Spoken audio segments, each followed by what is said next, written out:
Kan kadang-kadang gini bro, kebiasaan yang salah karena sering berulang-ulang menjadi suatu pembenaran. Ya. Ini yang merubah mindset ini susah. Ya, karena ini perlu perjuangan, perlu keseriusan, perlu kesinambungan, perlu kesabaran. Iya. Perjuangan yang berat kayaknya, memang perjuangan merubah mindset kayaknya ya Pak ya. Makanya jadi pemimpin itu saya bilang tidak harus ahli teknis, ahli taktis, strategis. Memang perlu kesabaran, keseriusan tadi yang saya bilang. Ya kan, nggak bisa. Nah sekarang kita butuh pemimpinnya seperti itu. Ya kan? Jarang kan orang-orang yang mau betul-betul total menghabiskan waktunya, menghabiskan kesempatan kehidupannya. Tapi disinilah peluang-peluang kita gitu.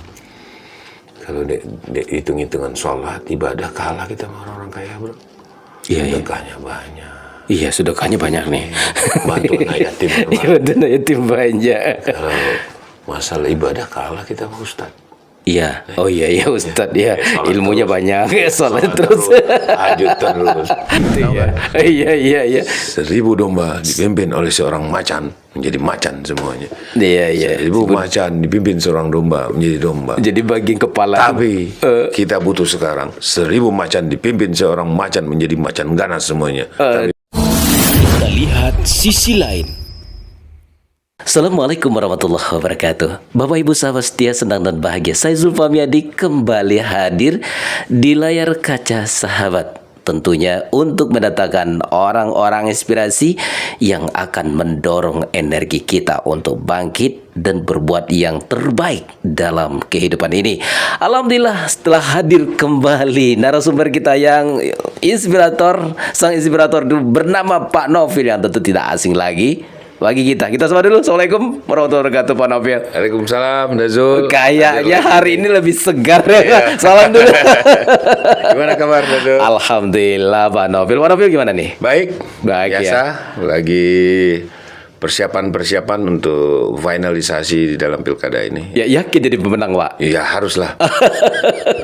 Tanda-tandanya udah kelihatan. Oh, aduh, terkali. Tanda-tanda udah kelihatan ya. Tanda-tandanya kelihatan dan terasa. Terasa ya. Kita kan manusia ini punya feeling ya. Waduh. Feeling itu bukan feeling asal-asalan, tetapi harus seimbang dengan persiapan kita gitu. Oh gitu ya. Kami sendiri berusaha bagaimana ini tetap maksimal, ikhtiar maksimal, dan keyakinan bahwa pertolongan Allah akan datang. Wah, beliau ini selalu kalimat ini nyantol. Kalau di lapangan seperti apa sih Pak sehela masyarakat terhadap Pak Nofil? Ya saya senang. Dulu orang hanya mengenal kita hanya lewat foto, lewat brosur. Ya. Tapi di Bukit Tinggi beda. Mereka ternyata perlu tahu seorang sosok yang akan menjadi pemimpin. Aduh. Nah, ini yang kita perkenalkan diri kita, yang memang harus lengkap dan segera diketahui oleh umat. Gitu. Kita harus tidak hanya menjadi seorang yang dikenal lewat informasi yang tidak yang betul-betul belum bisa dinilai oleh masyarakat. Mengenai diri kita, terutama bagaimana seorang pemimpin itu tidak hanya cerdas secara intelektual, tapi juga cerdas secara emosional, cerdas secara sosial, dan cerdas secara intelektual. Wah, keren. Sang pengusaha yang selalu energik dan memberikan efek positif buat umat ini. Tapi kita di lembaga sosial nih Pak, kita akan bincangnya. Saya jadi ingat Pak Nofil nih, kita ingat begini loh Pak. Jadi kita bicaranya kalau dengan semangat kayak gini enaknya tuh ini Pak, persoalan tentang kehidupan yang selalu dirundung mirip mendekati keputusasaan. Nah mungkin ini butuh sentuhan Pak Nofil. Selebih khusus begini Pak Nofil, kami banyak dengan ibu-ibu yatim. Mereka itu rumit, sulit, susah, bahkan hampir putus asa.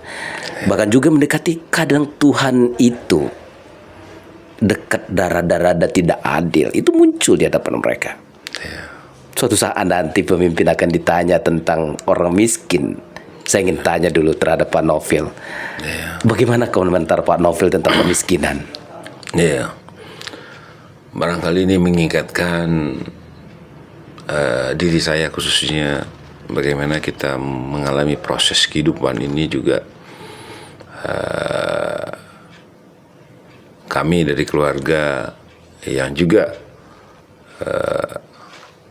tidak dilihat hari ini, tapi bagaimana kami mengalami proses-proses kesulitan hidup ini, dan udah kita alami di awal-awal saya masih bersekolah dulu gitu. Iya. Seperti yang saya sampaikan bahwa kami ditinggal. Kadang-kadang saya kalau udah bercerita ini agak susah menahan emosional saya karena memang ini saya alami sendiri gitu. Kita kadang-kadang kehilangan seorang figur atau seorang yang kita kita banggakan, membuat proses kehidupan kita itu dinamis sekali, berubah. Nah, ini kami alami pada waktu kami masih kecil-kecil. Saya pernah sampaikan bahwa saya kehilangan papa saya itu di saat-saat kami lagi produktif untuk butuh biaya, butuh dukungan, butuh semangat yang kadang-kadang memang kita rasakan saat ini. Kalau kita tidak ada yang inspirasi kehidupan, kadang-kadang kita berpikir terlalu singkat. Nah, itu yang saya maksud Azul. Jadi kenapa kehidupan kita ini harus memberikan contoh-contoh terbaik pengalaman kita agar bisa menjadi contoh bagi sahabat-sahabat kita semua, khususnya yang saat ini pasrah dengan sebuah kehidupan. Jadi sebagai anak yatim pada waktu itu, bayangkan ibu saya juga pada waktu itu nggak bekerja karena disuruh berhenti waktu itu jadi guru, karena disuruh ngurus anak-anak, keluarga. Pada waktu itu kita juga berpikir loh, coba kalau mama masih ngajar kan kita masih bisa menjalani kehidupan ini dengan tidak sulit. Pak Novel memang pernah merasakan kayak gitu, Pak? Saya merasakan gitu. Bagaimana saya waktu itu sekolah dengan sebuah keprihatinan dan saya tahan itu. Pernah saya itu dari semester berapa ya, saya nggak pernah pulang lagi. Kenapa? Ke kampung. Karena memang pakai apa pulang, biaya kita nggak ada kan. Iya. Sedangkan adik-adik saya waktu itu masih sekolah semua gitu. Dan itu saya korbankan diri saya. Saya ambil sebuah keputusan mengorbankan diri kita untuk keluarga kita, harus kita lakukan. Dan ini yang nggak kelihatan sama, terutama saya juga punya keluarga yang gimana ya, mereka ini pola pikirnya nggak mau susah atau nggak mau mengorbankan diri dia untuk sesuatu yang lebih besar. Dulu saya waktu sekolah, saya tahan, saya nggak pulang, saya sampai wisuda aja waktu itu baru mama saya datang. Habis itu saya kerja lagi ke luar daerah 4 tahun juga nggak pulang-pulang karena memang berat juga ya. Saya harus menyelesaikan tugas sebagai orang yang tertua dan pengganti ayah saya pada waktu itu, dan selesaikan dengan baik. Makanya kadang-kadang saya agak sedikit bangga bila dibanding dengan orang-orang seumur saya yang pada waktu itu hanya mungkin bisa menyelesaikan satu tugas, dia hanya sebagai seorang anak atau seorang pelajar saja. Tapi pada waktu itu saya enggak, saya mengambil alih semua tugas orang tua saya pada waktu itu untuk menyelesaikan tidak hanya sekolahnya, tapi bagaimana dia menjadi satu keluarga, sampai saya orang yang paling terakhir kawin. Iya. Pak Novel? Iya, Adik-adik semuanya dulu. Semuanya selesai dulu. Makanya saya kawin itu umur 30-an, 33 kalau nggak salah. Masya Allah. Karena adik saya perempuan pada waktu itu kan. Masya Allah. Mengharukan. Nah ini kan suatu kebanggaan bagi kita. Legacy, saya bagi legacy. Iya, betul. Itulah nilai lebih yang diberikan Allah kepada kami, pada saya khususnya. Mungkin tidak semua orang bisa dapatkan kesempatan ini. Memang kesempatan susah, tetapi ini menempa kita menjadi pribadi-pribadi yang paham bagaimana merasakan suatu pahitnya kehidupan dengan dengan kekuatan sendiri bisa tegar berdiri, menjadi kebanggaan keluarga, menjadi panutan adik-adik untuk untuk meneruskan kehidupan keluarga besar ini. Adik-adik saya semuanya saya selesaikan sekolahnya dengan baik, kemudian dia berkeluarga dengan baik, dan baru saya pada waktu itu kawin setelah semuanya selesai. Artinya sebagai seorang kakak atau sebagai seorang saudara, ini yang harusnya kita berbagi bagaimana memandang sebuah kehidupan ini tidak hanya skop kita sendiri, tapi bagaimana orang bangga, orang senang kita bisa membahagiakan orang-orang dengan sedikit berkorban terhadap kepentingan kita. Anak-anak sekarang kan tidak, mereka hanya melihat senangnya mereka saja, tapi dia tidak pernah memperhatikan bagaimana orang tuanya bangga. Jadi orang tuanya bisa dilayani, orang tuanya bisa diberi kesenangan, orang tuanya bisa diservis sama mereka, bangga kan. Jadi kesempatan ini sekarang jarang. Tamat kuliah, tamat ini mereka selesaikan kehidupan mereka. Iya, langsung nikah kemudian ini. Betul. Mereka urus keluarga dia. Ya, kemudian juga jarang sapa-sapa lagi keluarga, betul ya. Waduh. Dan saya ngalamin itu, keponakan saya seperti itu. Kenapa? Karena memang mungkin tidak ada rasa sentuhan-sentuhan pengalaman ini yang kita bisa bagi dengan dia. Iya, betul. Pahit getirnya kehidupan yang telah dilewati orang yang membesarkan mereka tidak paham itu ya Pak ya. Karena kan taunya belajar. Habis selesai kerja banyak duit. Udah banyak duit berkeluarga lagi. Tapi bagaimana? Ada yang hilang. Empati yang hilang.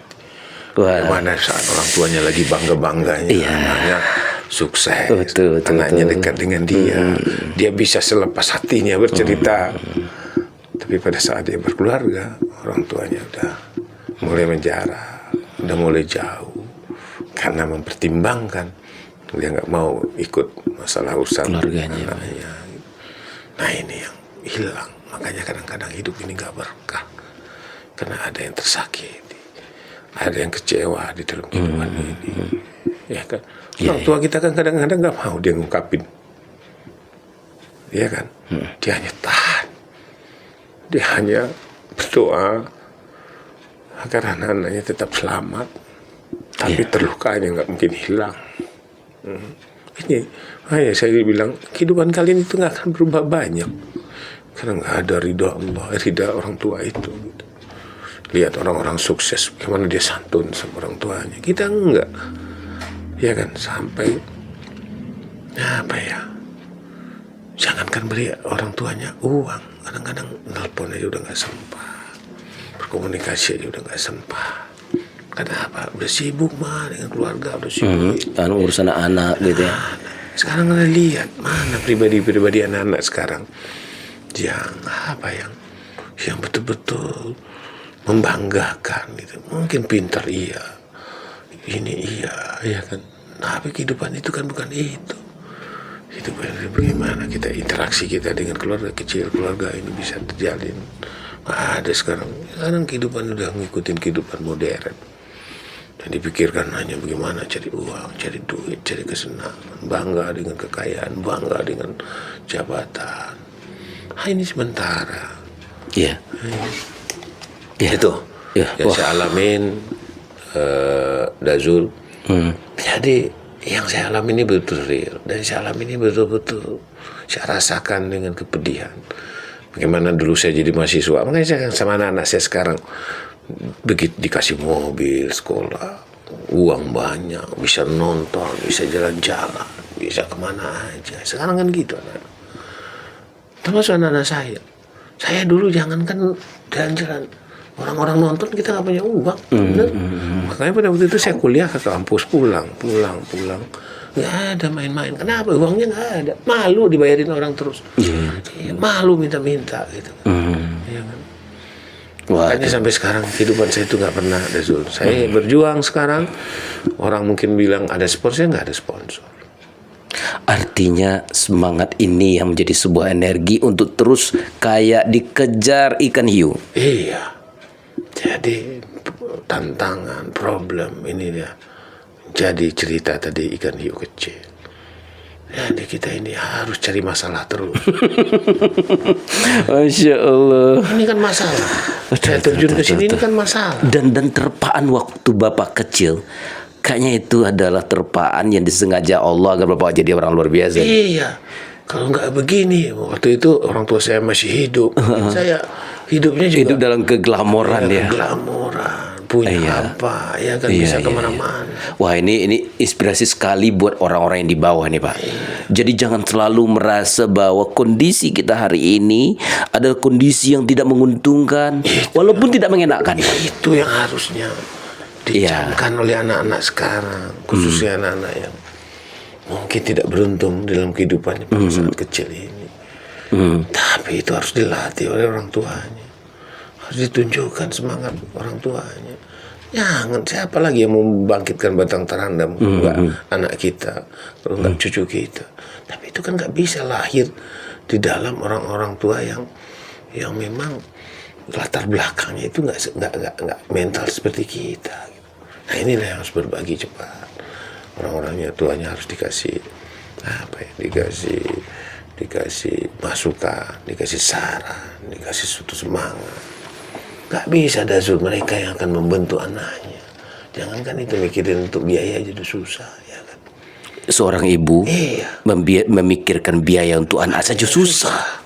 Kemarin saya ketemu Dazul, dia punya anak 4, satu kuliah, satu lagi SMA, satu lagi SMP.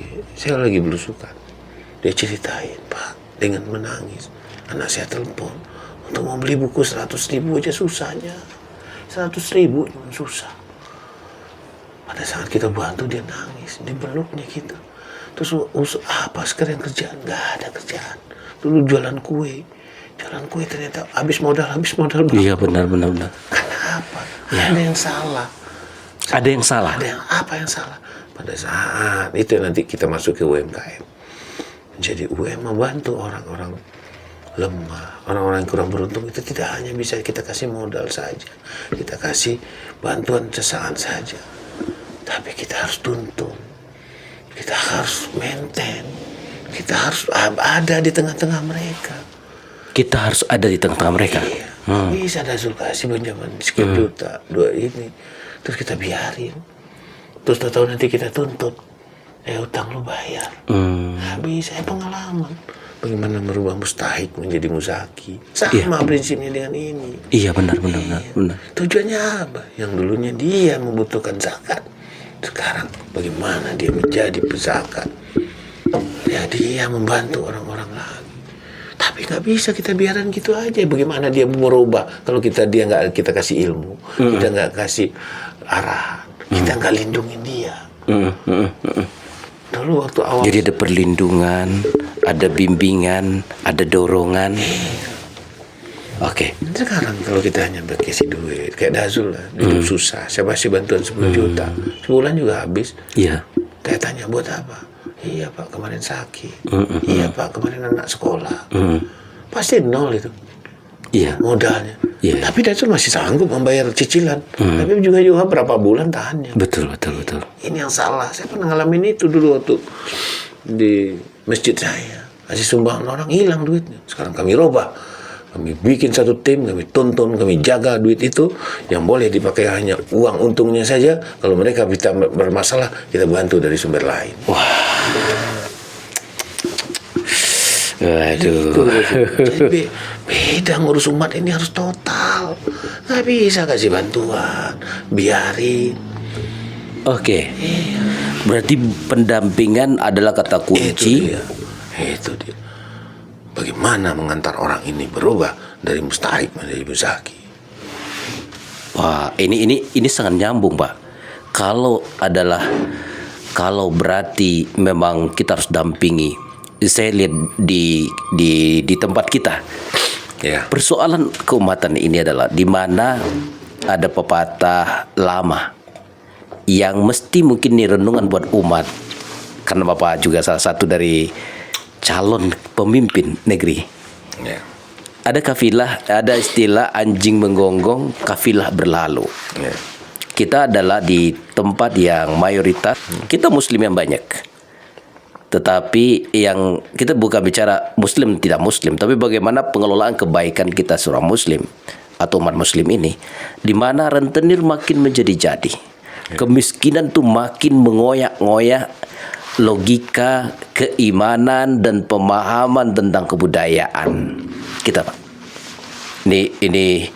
Ini dari pembicara Bapak tadi, kita harus tuntun mereka, pandu mereka. Ya. Ini mohon komentarnya seperti apa nih, Pak Novel nih? Ya, ini menjadi tugas kita bersama. Memang menyempurnakan proses kehidupan ini memang harus berkesinambungan. Gak bisa kadang-kadang kita harus tuntas dengan satu solusi, tapi kadang-kadang memang harus pakai jurus melingkar yang memang itu dengan pertimbangan-pertimbangan kondisi dan keadaan di suatu tempat gitu. Saya telah mendapatkan banyak informasi mengenai kesulitan teman-teman kita yang belum beruntung, bagaimana mereka menjalani proses kehidupan ini dengan berbagai cara. Kadang-kadang sampai kepada hal-hal yang mereka melibatkan diri atau menjatuhkan dirinya kepada hal-hal yang sebenarnya dilarang dan dilanggar oleh norma-norma syariah kita. Nah, ini saya sudah memikirkan kira-kira apa yang saya sampaikan sebelumnya kepada Udazul, bahwa sebagai pimpinan umat harus segera mengambil langkah-langkah bagaimana memperbaiki ini secara bertahap, memberikan mereka kemudahan-kemudahan. Ya, kita ambil contoh kayak masjid sajalah. Kayak di masjid kami itu, masjid kecil cuman, tetapi program-program menyentuh, program-program yang bermanfaat khususnya untuk kaum-kaum miskin, kaum duafa. Ini menjadikan semangat bagi pewakif ini, bagi penyumbang zakat ini untuk segera membantu. Dan saya penuh keyakinan bahwa ini akan kita coba nanti laksanakan di Kota Bukit Tinggi ini kerjasama dengan lembaga-lembaga amil zakat atau lembaga-lembaga lainnya yang Aspen bisa, Pak, insyaallah. Aspen salah satunya ya. Insyaallah kita buktikan bahwa usaha-usaha dari teman-teman saudara-saudara kita yang belum beruntung bisa teratasi dan mengikuti standar-standar syariat Islam. Contoh, mungkin nanti kita cari satu baitul mal yang bisa betul-betul kita kontrol, kita latih, kita bimbing, dan kita arahkan mereka sehingga terlepas dari hal-hal yang menggiring mereka kepada kehidupan yang mungkin barangkali bisa diatasi di dunia, tapi jangan menggiring mereka untuk sulit nanti persiapan mereka menghadapi persiapan kehidupan di akhir. Kadang-kadang kita hanya berpikir bahwa hidup ini hanya di dunia. Yang perlu kita ketahui Dazul, bahwa orang-orang pintar, orang-orang cerdas adalah orang-orang yang tahu kehidupan setelah kematian dan mempersiapkan kehidupan setelah kematian itu. Ya, salah satunya adalah ini. Jangan hal-hal kita lakukan, kita lupa, kita melanggar norma-norma dan syariat Islam. Nah, inilah tugas kita pemerintah. Ayo kita kasih bimbingan. Kadang-kadang kita maklum, Dazul, saya akan merasakan waktu susah hidup. Kadang-kadang timbul titik tertentu untuk mengambil langkah-langkah yang kadang-kadang Jalan pintas.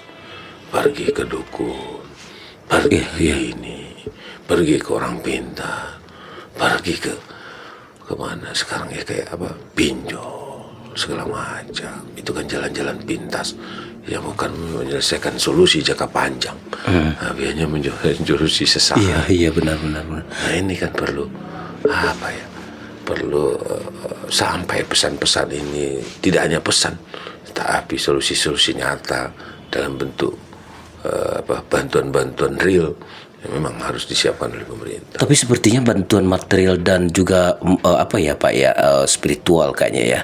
Karena dari pembicaraan Bapak tadi, ada kalanya memang sebenarnya itu tidak kebutuhan pokok sebenarnya. Iya. Tapi karena memang sudah gitu pula gayanya, temannya bilang enak loh. Kita dapat duit kan, kayak ibu-ibu dia senang tuh kan, senang dapat duit, dia coba pula padahal itu bukan kebutuhan pokok ya. Berarti kebutuhannya itu adalah bantuan material dan spiritual. Makanya yang saya bilang tadi, pemimpin harus cerdas, secara spiritual, nggak harus cerdas intelektual. Kadang-kadang intelektual ini hanya mengarahkan kita kepada perkembangan dunia. Tapi cerdas secara spiritual, dia harus tahu ini tidak sesuai dengan syariat Islam, ini melanggar ketentuan agama kita. Nah, coba kalau ini, makanya kadang-kadang kehidupan ini nggak pernah berubah ya. Dari dulu kemarin saya cerita sama orang pasar, udah 30 tahun jualan Pak, tapi tetap aja kehidupan begini. Yang disalahin kadang-kadang ujung-ujungnya pemerintah. Iya. Tapi kehidupan itu salahnya. Ada kehidupan yang dia harus revisi. Ada kehidupan dengan mereka yang harus mereka introspeksi. Ya kan? Artinya ada kalanya kesalahan itu bukan pemerintah maksudnya, tapi memang kita revisi dari perjalanan hidup kita, evaluasi. Apa yang salah dalam hidup kita? Waduh. Adakah sesuatu yang kita melanggar syariat Islam? Apalagi nanti pemerintahnya kuat, ini yang kita coba nanti gali, kita kumpulkan, kita bikin kelompok-kelompok tertentu, kita kasih, kita siapin modalnya, tapi spiritualnya kita isi, ya kan, emosionalnya kita perbaiki. Ya. Umat taat, pemerintah kuat. Iya. Aduh. Itu deh. Iya. Tugas kita ini cukup menyibukkan. Iya. Tapi mau nggak kita menyibukkan diri kita untuk mengurus ini? Kadang-kadang orang nggak mau kan. Apa yang kita dapat nih, ngasih pengalaman ini, emang kita dibayar kan enggak? Emang kita dapat duit kan enggak juga, ya kan? Kalau kita senang berbagi ini, kadang berbagi itu tidak harus mau uang kan, tapi berbagi ilmu, berbagi pengalaman ini jauh luar biasa. Mereka terbentuk kehidupan baru yang merubah pola-pola kehidupan lama mereka untuk menjadi seorang yang sukses gitu. Sukses tidak berarti kaya kan, tapi sukses bagaimana perasaan, bagaimana keluarga mereka, bagaimana mereka mengantar anak-anak mereka menjadi orang-orang yang berhasil gitu. Ya. Bapak bicara tentang berbagi, saya jadi teringat begini loh Pak. Kadang-kadang orang miskin itu semangat berbagi di antara mereka lebih tinggi loh Pak. Iya. Ada kalanya mereka ada suatu hari mereka itu nggak ada beras, mereka punya beras itu sedikit, cuma temennya minjem. Mereka panggil loh Pak. Wah ini kan jadi sebenarnya kalau bantuan spiritual kita juga kita kasih sehingga rasa syukur muncul dan mereka terkuatkan secara internal dan eksternal ya. Aduh keren nih. Kadang-kadang kita dalam satu permasalahan mentok, kita lari dari norma-norma kehidupan. Itu saya bilang kemarin, kita kurang keyakinan kita kepada Sang Pencipta. Akhirnya ya nggak ada bantuan-bantuan dari Allah ini. Contohnya gini aja, Dazul. Saya nih udah percaya sama Dazul, udah percaya nih. Tapi pada saat-saat tertentu Dazul nggak percaya dengan saya. Iya. Betul. Kok beralih nih si Novel ini ke orang lain? Allah kan lebih sensitif. Tuhan kan lebih sensitif. Loh kok nggak yakin dengan saya, padahal nunggu dikasih itu. Iya. Nunggu dikasih sejam lagi, tapi minjam ke sini. Iya betul ya. Padahal rezeki itu hampir jatuh ya. hampir dikasih nih. Di itu. Datang malaikat God, ini. iya Itu betul. sudah minjam ke tempat lain itu, ya kan? Hal-hal ini ada kaitan yang tadi itu Pak ya, keyakinan yang mendalam, dalam rumus-rumus kehidupan ini mesti masuk nih Pak. Karena kayak tadi kan, kayak menggali sumur istilahnya Pak. Iya. Sumur itu padahal sudah 25 meter dia kali. Iya, padahal dikit sedikit lagi lagi. ada air. Nggak ada air nih, gitu. Iya, Udah mentok. aduh nggak mentok, nggak ada, nyerah deh gitu. Padahal andai kata diginikan aja misalnya tembilangnya udah muncul airnya. Jadi betul ya. Emang Allah pintar segala-galanya. Iya, Tahu dia. Ini orang ini Sabar atau tidak? sabar atau tidak. dikit lagi gitu ya. Aduh, iya benar ya Pak ya. Itu yang harus kita berbagi cepat sama generasi sekarang. Betul sama ibu-ibu. Ibu-ibu Iya, ini iya. kan pakai perasaan. Semua pakai perasaan. Iya. Padahal kadang-kadang dalam menghadapi hidup ini perasaan harus dibuang. Ada kalanya tidak harus main rasa ya. Iya, saya jadi teringat ke ini Pak. Ada kalanya ada ibu-ibu kemarin tuh datang ke sini. Kan Allah itu penyayang, pengasih Asmaul Husna 99. Tapi Bu harus ingat kata kita bilang tuh, Allah itu juga maha menghukum dengan yang ke ini kita bilang. Kayak tadi tuh Pak, harus dibuang juga perasaannya, apalagi kalau perasaan itu tidak perlu. Ya perlu. Iya, kadang-kadang kita banyak berprasangka yang lain-lain. Makanya banyak yang harus kita bisa lakukan, tergantung mau nggak kita melakukan itu. Gitu. Kita masuk sebagai pemimpin nanti, bagaimana merubah mindset teman-teman. Iya. Ini mindset ya Pak ya. Mindset. Kan kadang-kadang gini bro, kebiasaan yang salah karena sering berulang-ulang menjadi suatu pembenaran. Iya. Ini yang merubah mindset ini susah. Ya, karena ini perlu perjuangan, perlu keseriusan, perlu kesinambungan, perlu istilahnya kesabaran. Iya. Perjuangan yang berat kayaknya, memang perjuangan merubah mindset kayaknya Pak ya. Makanya jadi pemimpin itu saya bilang tidak harus ahli teknis, ahli taktis strategis. Memang perlu kesabaran, keseriusan tadi yang saya bilang. Ya kan, nggak bisa. Nah sekarang kita perlu pemimpinnya seperti itu. Gitu. Ya kan? Jarang kan orang-orang yang mau betul-betul total menghabiskan waktunya, menghabiskan kesempatan kehidupannya. Tapi disinilah peluang-peluang kita. Gitu. Kalau hitung-hitungan sholat, ibadah kalah kita sama orang-orang kaya bro. Iya. Sedekahnya banyak. Iya, sedekahnya banyak nih. Bantu anak yatim. Bantu anak yatim banyak. Kalau masalah ibadah kalah kita sama Ustadz. Iya. Oh iya Ustadz ya. Ilmunya terus. banyak. Sholat terus. Lanjut terus. Iya. Oke. Tapi ada orang dua itu kan belum tentu bisa melakukan kayak kita. Iya. Memikirkan sesuatu untuk kepentingan rakyat banyak. Oh iya. Kalau itu kan mereka kan memikirkan pribadi dia. Ada salah Kalau satu kita banyak duit, sedekah kan untuk pribadi kita. pribadi kita ya. Iya. Makanya pemimpin adil tuh Pak, selangkah kakinya di surga. Hakim dan pemimpin hakim yang adil, pemimpin adil adalah salah satu dari yang dirindukan surga kalau salah tuh ya. Oke. Itu tuh, Dazo. Jadi memang, ayo kita rubah dengan niat yang bagus, kita rubah dengan action yang nyata agar ini bisa, yakin bisa dalam waktu cepat kita sempurnakan. Ya, di berekonomi di Bukit Tinggi itu, kalau ini kita bukan ini ya Pak ya, pengetahuan saja saya. Kan pengunjung banyak. Ini tentang UMKM nih Pak.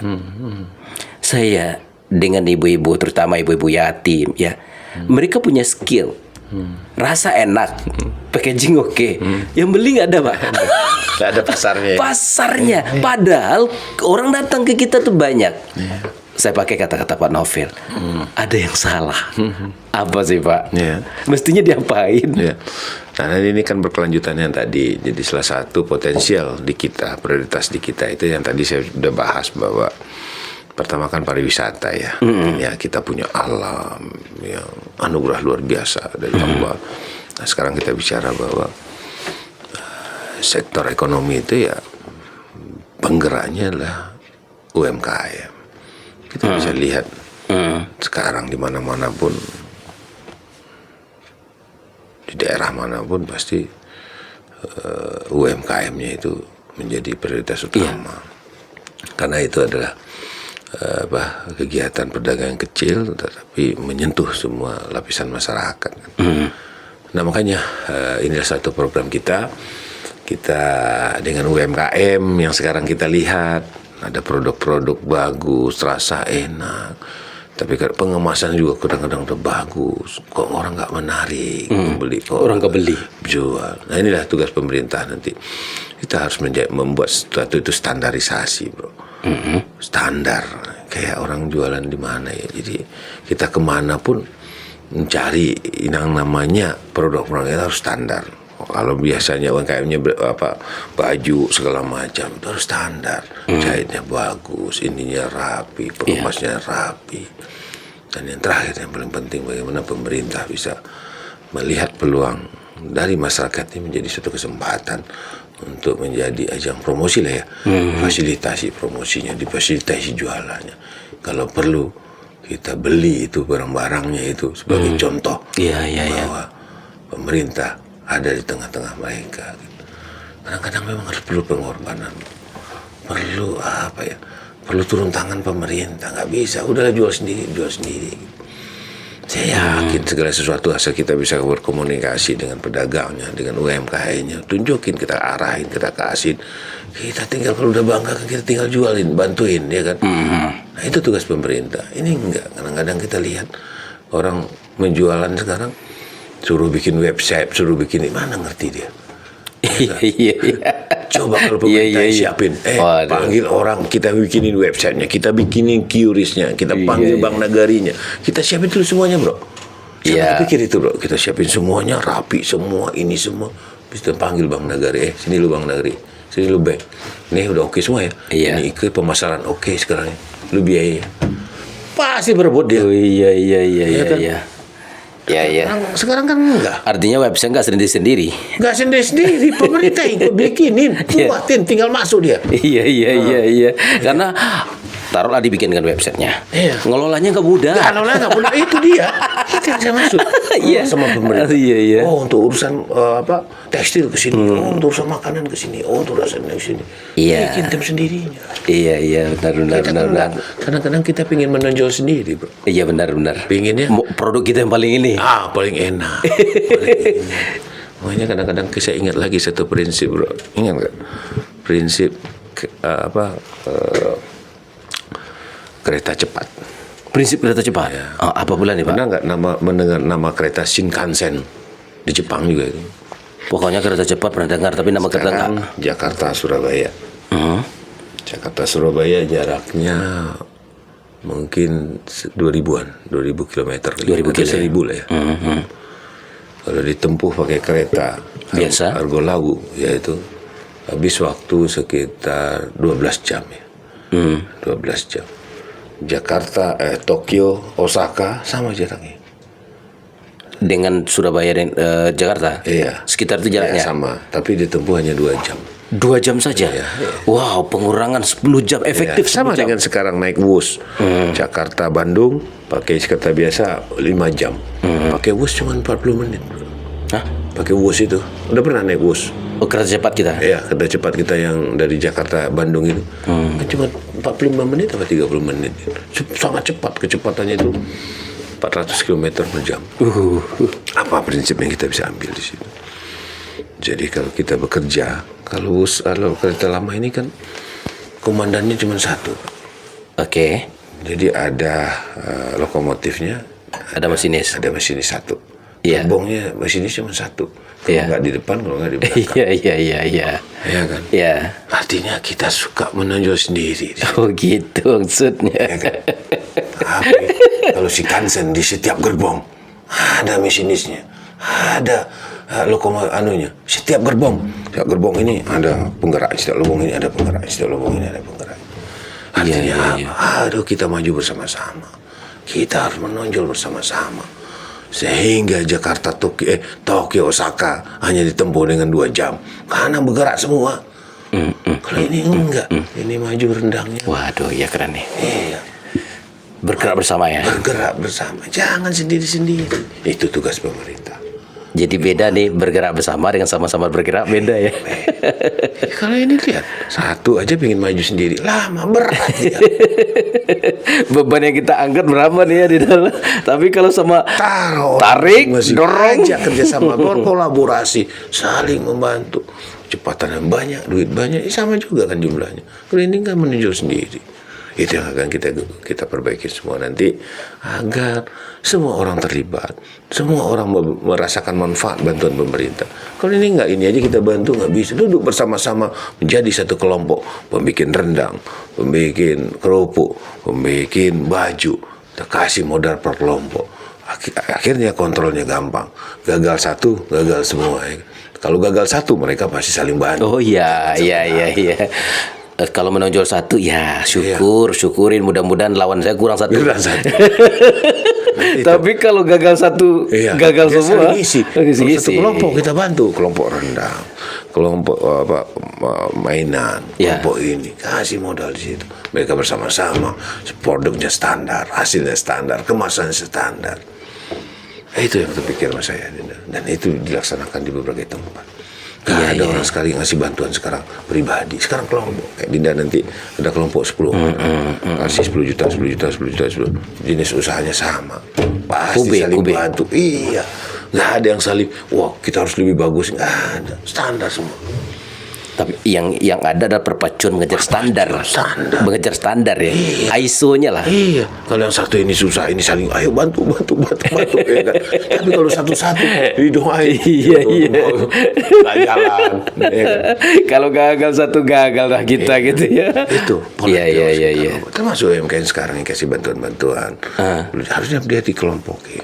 Misalnya penjual kerupuk kuah atau penjual minuman. Coba kasih modalnya atas nama kelompok, akan lebih efektif hasilnya. Ketimbang sendiri. Resikonya lebih rendah. Iya. Malu mereka kan. Malu mereka. Ini kelompok. Kelompok kita nanti ini. Apalagi komandannya yang ketuanya. Malu kan bro. Kita bertiga. Iya. Gue gagal sih. Kan itu satu cara teknik. Iya. Tuh. Tapi kita tuntut keberhasilannya lebih peluang keberhasilan lebih besar. Nah ini kan yang kadang-kadang orang kan hanya berpikir bro, kasih bantuan kan cuma pola pikir sampai situ. Kita enggak. Bagaimana kalau ini maju dan berakhirlah kehidupan dan mereka rasakan sebelumnya menjadi kehidupan baru. Artinya saling ngisi tadi ya. Saya dapat insightnya itu saling ngisi. Kalau dengan Aspen bahasanya saling menguatkan, Pak. Jembatan kebaikan itu saling menguatkan. Iya. Makanya ada hashtag perubahan. Ya, itu yang kita masuk perubahan. Perubahan bukan berarti yang udah yang udah baik kita rubah lagi. Yang udah baik kita sempurnakan.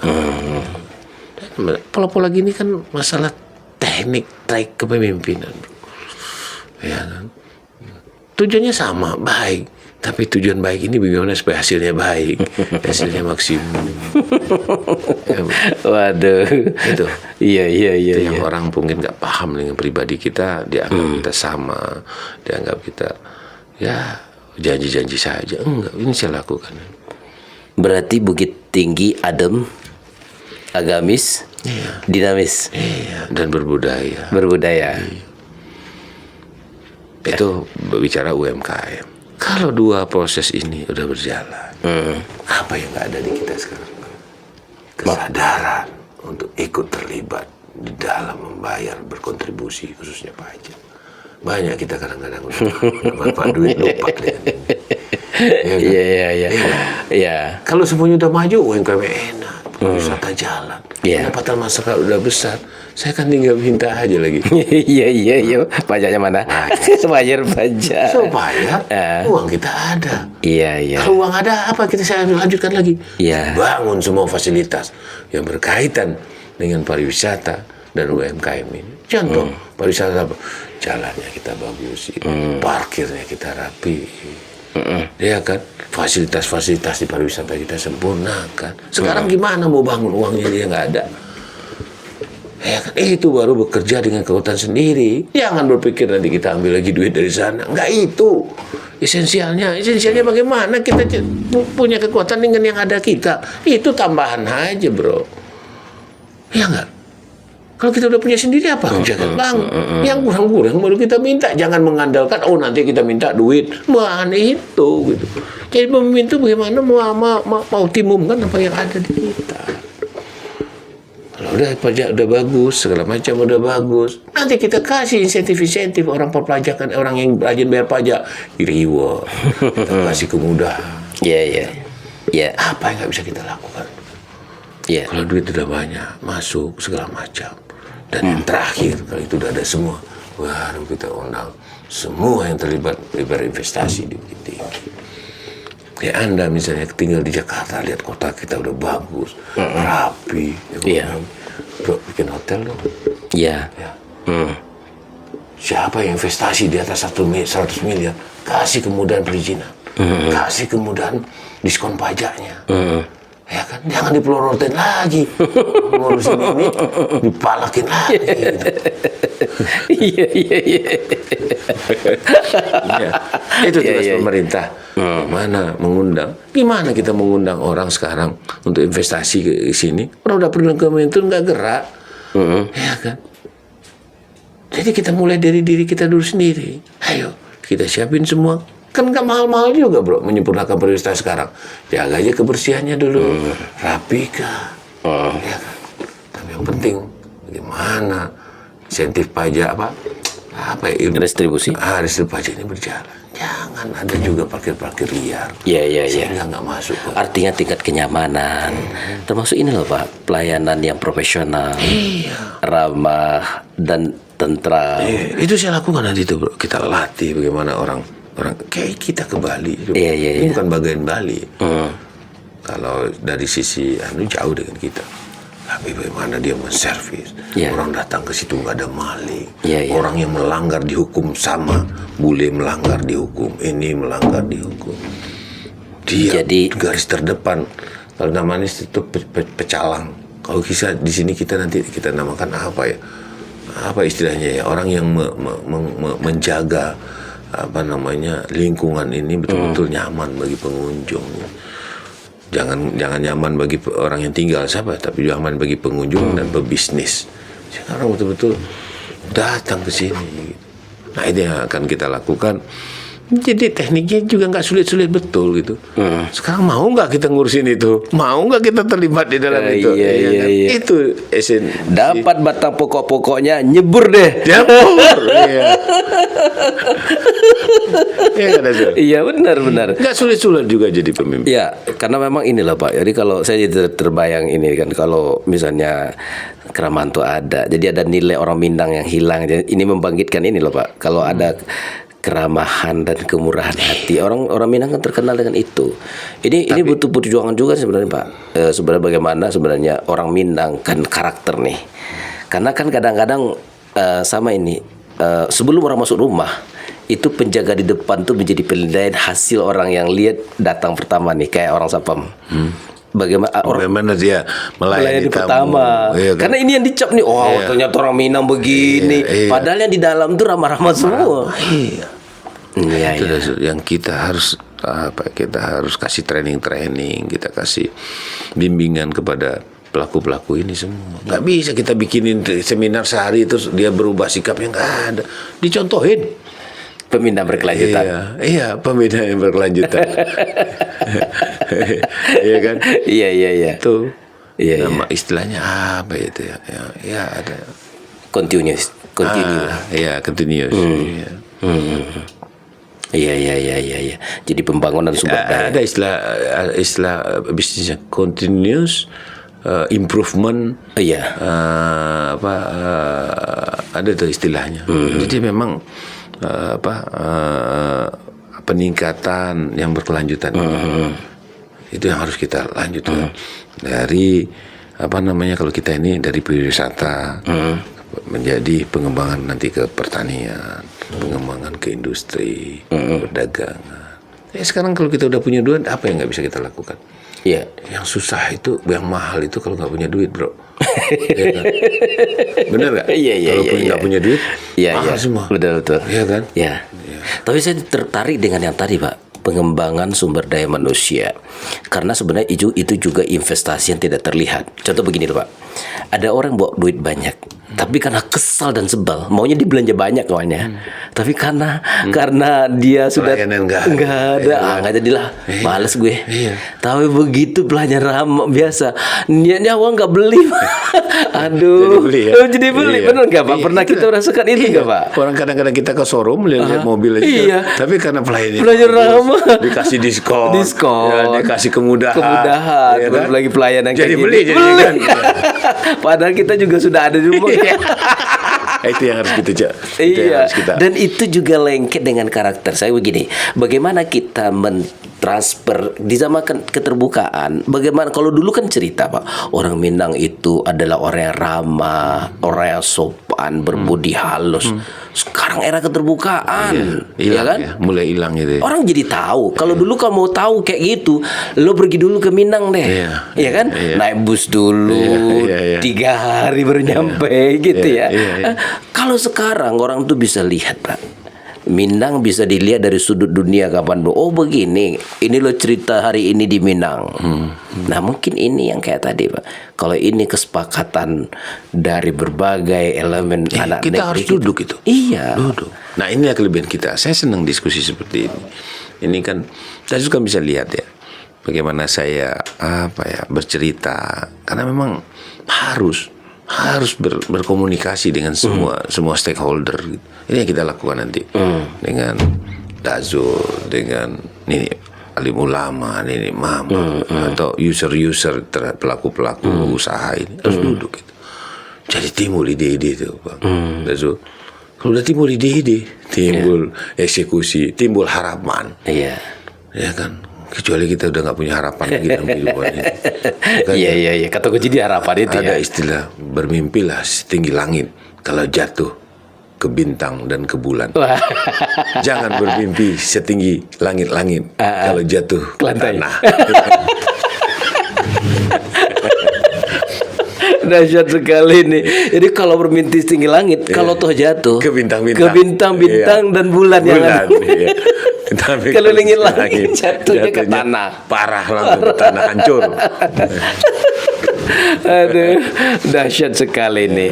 Jadi memang sebenarnya ini ya, Pak ya. Jadi ingat Pak Novel, orang Minang tuh sebenarnya kan suka cerita. Cerita itu dari cerita ada satu ide. Kemudian kayak ide mana yang mau digarap jadi yang bernas nih. Iya. Itu hebatnya orang Minang. Ide ngobrol-ngobrolan sederhana menjadi satu harapan besar. Harapan ini harus diwujudkan dengan kerja keras, itu yang saya maksud. Banyak tokoh-tokoh nasional lahir karena ini.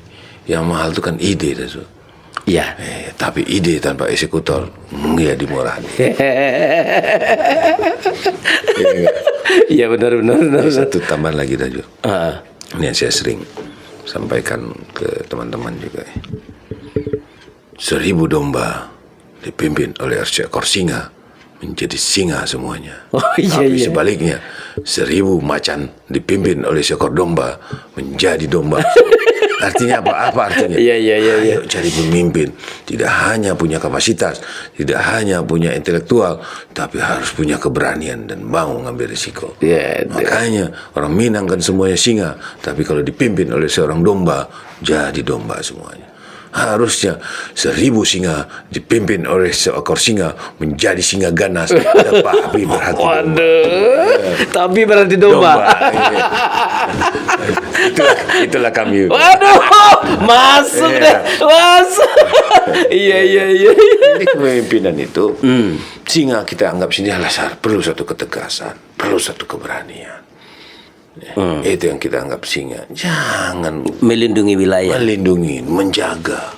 Itu yang saya bilang tadi itu punya kekuatan. Pak. Tapi bukan taring maksudnya kan? Bukan, itu bukan itu artinya. Artinya yang baru saya sampaikan. Jaga, lindungi umat ini, akomodir, tanggapin. Iya. Makanya sekarang kita perlu pemimpin singa pimpin macan. Iya. Oh itu Tahu ya. kan? Iya. 1000 domba dipimpin oleh seorang macan, menjadi macan semuanya.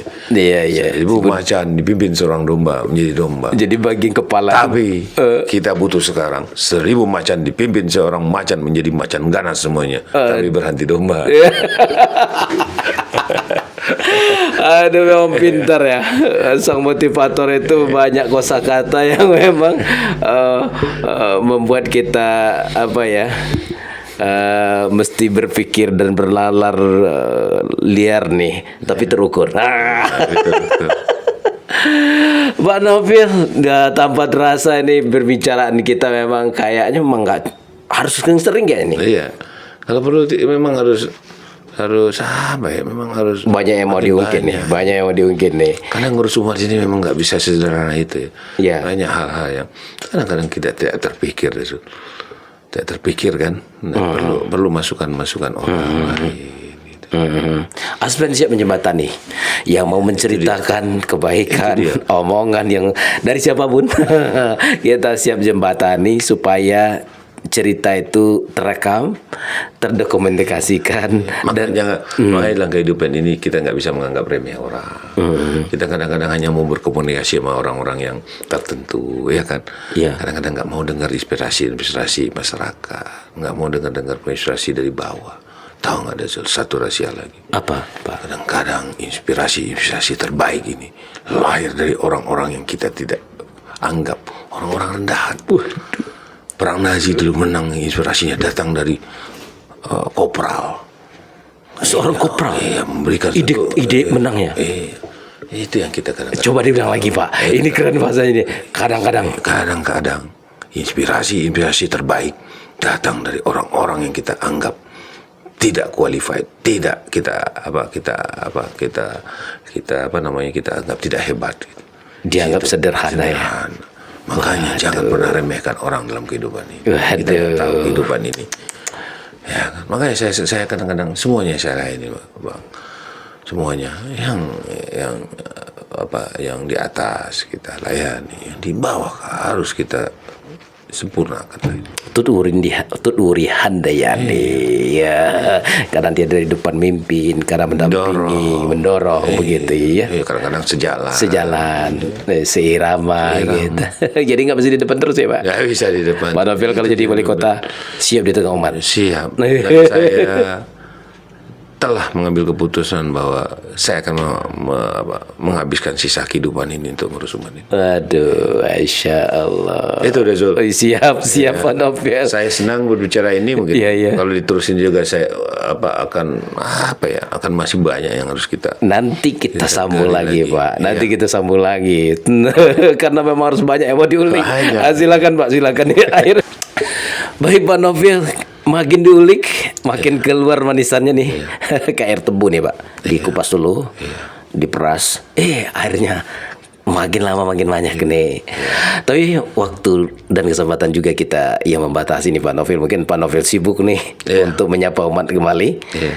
Mungkin untuk tahap ini sampai di sini dulu kebersamaan kita. Dan mungkin closing statement, Pak. Silakan, Pak Nofil. Terima kasih Dazul dan semua teman-teman di Aspen yang telah mengundang kami untuk selalu berbagi kehidupan agar kita bisa menjalankan sisa-sisa kehidupan ini untuk kepentingan umat. Oleh sebab itu di akhir pertemuan ini saya ingin menyampaikan satu yang sering saya jadikan patokan kehidupan di dalam bermasyarakat dan memimpin umat ini, bahwa dalam kehidupan ini jangan kita merasa terhina kalau direndahkan, dan jangan merasa tersanjung kalau kita dipuji-puji oleh sesuatu yang kita buat di dunia ini. Belajarlah selalu rendah hati, belajarlah selalu tidak merendahkan orang, karena kehidupan ini suatu saat kita akan ketemu dengan orang-orang itu kembali. Waduh, luar biasa. Teruslah belajar rendah hati, walau tidak berarti rendah diri. Inspiratif sekali Pak Novel. Baik Pak Novel, barangkali untuk tahap ini sampai di sini dulu kebersamaan kita ya sahabat ya. Ya. Akhirnya saya Zulfami Adi, Saya Novel Anoverta mengucapkan terima kasih. Terima kasih. Akhir kalam. Wassalamualaikum Wassalamualaikum warahmatullahi wabarakatuh.